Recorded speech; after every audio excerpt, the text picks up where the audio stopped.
Hello everyone, कैसे हैं आप लोग। वेलकम टू चैप्टर 1 वैदिक मैथ्स और स्पीड कैलकुलेशन। स्टार्ट करने से पहले इस चैप्टर के बारे में बता दूं कि ये चैप्टर तुम्हारा सबसे बड़ा एग्ज़ाम वेपन बनेगा और मैं मजाक नहीं कर रहा। बैंकिंग एग्ज़ाम में सबसे बड़ा दुश्मन क्या है? डिफ़िकल्ट क्वेश्चंस नहीं, टाइम है। तुम्हें कॉन्सेप्ट तो पता है लेकिन टाइम तुमसे तेज़ चलता है। आज के बाद वो प्रॉब्लम सॉल्व होने वाली है। आज हम सीखेंगे कैसे किसी भी नंबर को 5, 25 और 125 से सेकंड से मल्टीप्लाई करते हैं, बिना कैलकुलेटर के, बिना लॉन्ग मल्टीप्लिकेशन के, बस दिमाग में। चलो पहले एक छोटा एक्सपेरिमेंट करते हैं। मैं तुम्हें एक सवाल देता हूँ, 134 इंटू 25। अगर तुम अभी इस पल अपने दिमाग में नॉर्मल तरीके से मल्टीप्लाई करने की कोशिश करो, कितना टाइम लगेगा? प्रोबेबली 20-25 सेकेंड्स, काफ़ी गलतियों के चांस के साथ। अब देखना इसी सवाल को हम कितनी जल्दी सॉल्व करेंगे आज के वीडियो के बाद। अब मैं तुम्हें एक रियलिटी बताता हूँ जो शायद किसी ने तुम्हें सीधा नहीं बताया होगा। बैंकिंग प्रीलिम्स में तुम्हें रफली 1 मिनट मिलता है हर एक क्वेश्चन के लिए, कभी उससे भी कम। 1 मिनट में तुम्हें क्वेश्चन पढ़ना है, समझना है, कैलकुलेशन करनी है और आंसर मार्क करना है। अगर सिर्फ मल्टीप्लिकेशन में ही 15-20 सेकंड निकल गए तो सोचने और समझने के लिए क्या बचा? बहुत कम। और ये सिर्फ एक क्वेश्चन की बात नहीं है, पूरे पेपर में ऐसे 10-15 कैलकुलेशन आएंगे जहां 5, 25 या 125 इन्वॉल्व होंगे। अगर हर एक में तुम 10 सेकंड बचा लो तो पूरे पेपर में 2 से 3 मिनट बच जाते हैं और वो 2 से 3 मिनट तुम्हें 1-2 एक्स्ट्रा क्वेश्चन सॉल्व करने का टाइम देते हैं। यही डिफरेंस होता है कट ऑफ क्लियर करने और रह जाने के बीच में। इसीलिए ये छोटी सी ट्रिक नहीं है, ये तुम्हारा डायरेक्ट मार्क्स और डायरेक्ट सिलेक्शन का कनेक्शन है। तो जब भी तुम्हें लगे इतनी सी बात के लिए इतना प्रैक्टिस क्यों, याद रखना स्पीड सिर्फ कैलकुलेशन की नहीं, कॉन्फिडेंस की भी होती है। जब तुम्हें पता होता है कि नंबर दिखते ही ट्रिक पहचानना आ जाएगी, तुम्हारा दिमाग एग्ज़ाम में पैनिक नहीं करता और वही काम दिमाग ही सही डिसीजंस लेता है। ये ट्रिक काम क्यों करता है, पहले वो समझते हैं।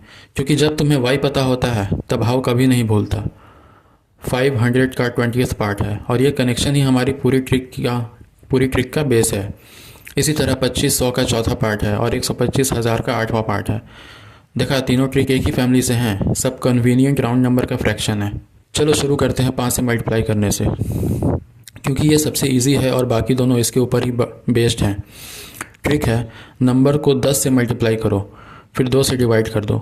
क्योंकि 5 10 का हाफ है तो नंबर को 10 गुना बढ़ाओ, फिर हाफ कर दो। एग्जाम्पल 1, 84 इंटू 5 कितना होगा? 84 को 10 से मल्टीप्लाई करो, आता है 840। अब उसको 2 से डिवाइड करो, आंसर आ गया 420। एग्जाम्पल 2, 156 इंटू 5 कितना होगा? 156 को 10 से मल्टीप्लाई करो, आता है 1560। 2 से डिवाइड करो, आंसर आ गया 780। एग्जाम्पल 3, थोड़ा बड़ा नंबर लेते हैं। 236 इंटू 5 कितना होगा? 10 से मल्टीप्लाई करो, आता है 2360। 2 से डिवाइड करो, आंसर आ गया 1180। एग्जाम्पल 4, 372 इंटू 5 कितना होगा? 10 से मल्टीप्लाई करो, 3720। 2 से डिवाइड करो, आंसर आ गया 1860। देखो दोस्तों, चाहे नंबर कितना ही बड़ा हो, प्रोसेस हमेशा सेम रहता है। 0 जोड़ो फिर हाफ करो। अब देखते हैं 25 का ट्रिक, जो इसका बड़ा भाई है। 25 100 का 1/4 है, तो ट्रिक है नंबर को 100 से मल्टीप्लाई करो, फिर 4 से डिवाइड कर दो। एग्जाम्पल 5, 32 इंटू 25 कितना होगा? 32 को 100 से मल्टीप्लाई करो, आता है 3200। 4 से डिवाइड करो, आंसर आ गया 800। एग्जाम्पल 6, 48 इंटू 25 कितना होगा? 48 को 100 से मल्टीप्लाई करो, आता है 4800।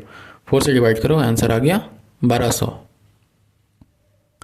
एग्जाम्पल 7, 68 इंटू 25 कितना होगा? 68 को 100 से मल्टीप्लाई करो, आता है 6800। 4 से डिवाइड करो, आंसर आ गया 1700। एग्जाम्पल 8, चलो वही सवाल सॉल्व करते हैं जो मैंने शुरू में पूछा था। 134 इंटू 25, 100 से मल्टीप्लाई करो, 13400। 4 से डिवाइड करो, आंसर आ गया 3350। याद है मैंने कहा था शुरू में ये सेकंड्स में होगा, देखो हो गया ना। चलो अब इसको और ड्रामेटिक तरीके से देखते हैं, स्लो तरीका। 134 को 20 से मल्टीप्लाई करो, फिर 5 से मल्टीप्लाई करके जोड़ो। ये 2 स्टेप्स हैं और बीच में कैरी फॉरवर्ड की गलती होने का चांस है। फास्ट तरीका, सिर्फ 100 से मल्टीप्लाई, एक 0 जोड़ो, फिर 4 से डिवाइड। एक स्टेप, 0 कन्फ्यूजन। यही डिफरेंस है जो तुम्हें एग्जाम में बचाएगा। अब आखिरी ट्रिक 125 का, जो सबसे पावरफुल है लेकिन सबसे कम यूज़ होता है, क्योंकि लोग इससे डरते हैं। लेकिन डरने की कोई बात नहीं, सेम पैटर्न है। 125,000 का 8वां पार्ट है। तो ट्रिक है, नंबर को 1000 से मल्टीप्लाई करो, फिर 8 से डिवाइड कर दो। एग्जाम्पल 9, 16 इंटू 125 कितना होगा? 16 को 1000 से मल्टीप्लाई करो, आता है 16000। 8 से डिवाइड करो, आंसर आ गया 2000। एग्जाम्पल 10, 32 इंटू 125 कितना होगा? 32 को 1000 से मल्टीप्लाई करो, आता है 32000। 8 से डिवाइड करो, आंसर आ गया 4000। एग्जाम्पल 11, 40 इंटू 125 कितना होगा? 40 को 1000 से मल्टीप्लाई करो, आता है 40000। 8 से डिवाइड करो, आंसर आ गया 5000। एग्जाम्पल 12, 56 इंटू 125 कितना होगा? 56 को 1000 से मल्टीप्लाई करो, आता है 56000। 8 से डिवाइड करो, आंसर आ गया 7000। तो दोस्तों तीनों ट्रिक्स याद रखो। 5 के लिए 10 से मल्टीप्लाई करके 2 से डिवाइड, 25 के लिए 100 से मल्टीप्लाई करके 4 से डिवाइड, और 125 के लिए 1000 से मल्टीप्लाई करके 8 से डिवाइड।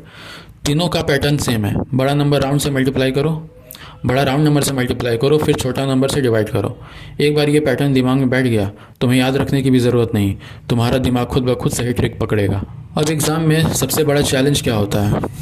सवाल में नंबर दिख जाना, लेकिन तुरंत पहचान न पाना कि कौन सा ट्रिक लगेगा। तो चलो एक क्विक आइडेंटिफिकेशन राउंड करते हैं। मैं तुम्हें 3 नंबर्स दूंगा, तुम बोलोगे कौन सा ट्रिक लगेगा और तुरंत सॉल्व भी करोगे। पहला 44 इंटू 5, ट्रिक है 5 वाला। 10 से मल्टीप्लाई करो 440, 2 से डिवाइड करो, आंसर आ गया 220। दूसरा 60 इंटू 25, ट्रिक है 25 वाला। 100 से मल्टीप्लाई करो 6000, 4 से डिवाइड करो, आंसर आ गया 1500। तीसरा 24 इंटू 125, ट्रिक है 125 वाला।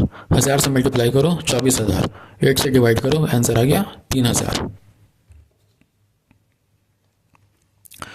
देखा कितनी जल्दी हो गया। यही स्पीड एग्जाम में तुम्हारा सिंप्लीफिकेशन और डाटा इंटरप्रिटेशन क्वेश्चंस में काम आएगी, जहां ऐसे मल्टीप्लिकेशन बार बार आते हैं। चलो प्रैक्टिस करते हैं खुद से। मैं तुम्हें 6 क्वेश्चंस दूंगा, 2 हर ट्रिक के। पॉज करो वीडियो, खुद सॉल्व करो, फिर मैं सॉल्यूशन दिखाऊंगा। प्रैक्टिस क्वेश्चन 1, 136 इंटू 5 कितना होगा? पॉज करो। सॉल्यूशन, 136 को 10 से मल्टीप्लाई करो, आता है 1360। 2 से डिवाइड करो, आंसर आ गया 680। प्रैक्टिस क्वेश्चन 2, 208 इंटू 5 कितना होगा? पॉज करो। सॉल्यूशन, 208 को 10 से मल्टीप्लाई करो, आता है 2080। 2 से डिवाइड करो, आंसर आ गया 1040। प्रैक्टिस क्वेश्चन 3, 52 इंटू 25 कितना होगा? पॉज करो। सॉल्यूशन, 52 को 100 से मल्टीप्लाई करो, आता है 5200। 4 से डिवाइड करो, आंसर आ गया 1300। प्रैक्टिस क्वेश्चन 4, 88 इंटू 25 कितना होगा? पॉज करो।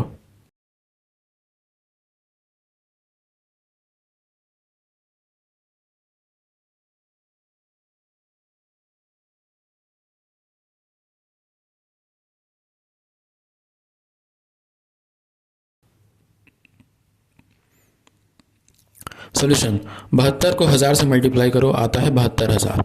8 से डिवाइड करो, आंसर आ गया 9000। प्रैक्टिस क्वेश्चन 6, 64 इंटू 125 कितना होगा? पॉज करो। सॉल्यूशन, 64 को 1000 से मल्टीप्लाई करो, आता है 64000। 8 से डिवाइड करो, आंसर आ गया 8000। अगर तुम ये 6 क्वेश्चंस खुद से सॉल्व किए तो मतलब तीनों ट्रिक्स तुम्हारे दिमाग में पक्के बैठ चुके हैं।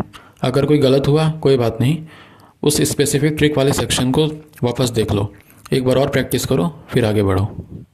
तो दोस्तों आज हमने सीखा 5, 25 और 125 से मल्टीप्लाई करने की स्पीड ट्रिक्स, और देखा कैसे एक मुश्किल दिखने वाला कैलकुलेशन सेकंड्स में सॉल्व हो जाता है। ये तीनों तुम्हारा कैलकुलेशन ग्रामेटिकली फास्ट कर देगा, स्पेशली सिंप्लीफिकेशन और डाटा इंटरप्रिटेशन क्वेश्चंस में, जहां ये नंबर्स बार बार घूम फिर के आते हैं। अगला वीडियो है मल्टीप्लाइंग बाई 11, 22, 33, एक और ज़बरदस्त एडिशन बेस्ड ट्रिक जो इसी फैमिली का हिस्सा है। प्रैक्टिस करते रहो और मिलते हैं अगले वीडियो में। धन्यवाद दोस्तों।